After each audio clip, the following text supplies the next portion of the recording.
Intelligent people పూర్గా ఉండడానికి real reason stupidity కాదు, అసలు రీజన్ ఇంకేదో ఉంది. మనకు తెలిసిన డాక్టర్స్, ఇంజనీర్స్, టాప్ ఎంప్లాయీస్, చాలా స్మార్ట్ పీపుల్ అందరూ రిచ్ అవ్వాలి కదా, కానీ ఎందుకు చాలామంది ఫైనాన్షియల్ స్ట్రెస్లోనే ఉంటారు?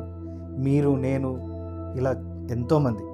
దానికి ముఖ్యమైన 3 రీజన్స్ ఉన్నాయి. Reason number 1, high salary wealth కాదు.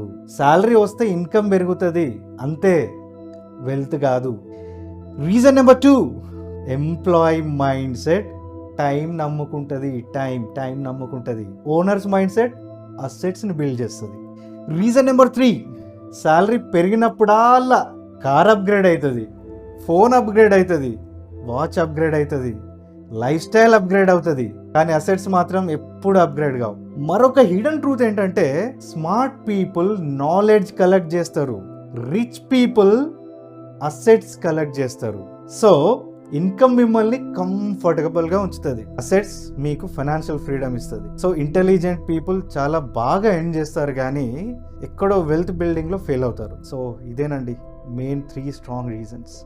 కెరీర్, మనీ, సొసైటీ గురించి రా కాన్వర్జేషన్స్ గురించి విఆర్ ఫ్లో పక్కా ఫాలో అవ్వండి boss. Thank you. Signing off.